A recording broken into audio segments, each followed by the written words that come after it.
My name is Jack Hinson. I'm a professor in the Department of Pharmacology and Toxicology at UAMS. My primary research interest is drug toxicity.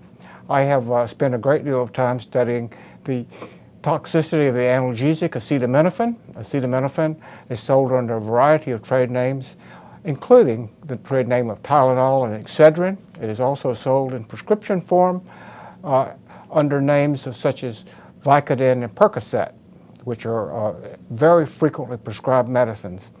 At therapeutic doses, acetaminophen is a very safe drug. However, following a large dose, acetaminophen can produce liver toxicity. A large dose may be like a bottle of acetaminophen. Individuals who have overdosed on acetaminophen should report immediately to the emergency room. If they get to the emergency room within 8 hours, there is an antidote they can take which would ameliorate the toxic effects of acetaminophen. My laboratory is investigating mechanisms of how acetaminophen produces the liver toxicity. The research is supported by a grant from the National Institute of Diabetes and Digestive and Kidney Diseases, which is part of the National Institutes of Health.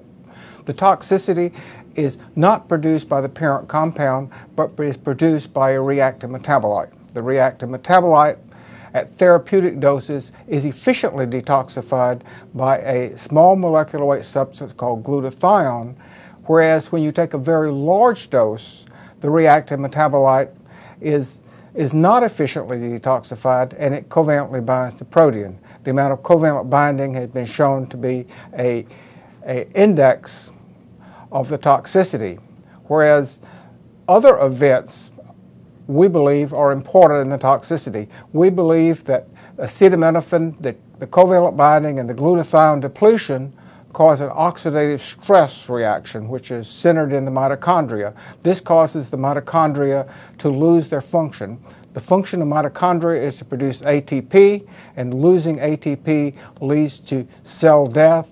When you have cell death, you have the liver toxicity, and if you have the liver toxicity, you can end up dying from it. The oxidative stress is mediated by a reactive substance called peroxynitrite. And peroxynitrite is formed from nitric oxide and superoxide, and it very rapidly formed from these two substances, and it nitrates proteins. And we believe that nitration of proteins is a very important step leading to the toxicity of acetaminophen. The ultimate goal of our research is to better understand how drugs produce liver toxicity. Liver toxicity is a major reason that drugs are taken off the market. Understanding how the drug acetaminophen produces the liver toxicity will allow for the development of safer drugs.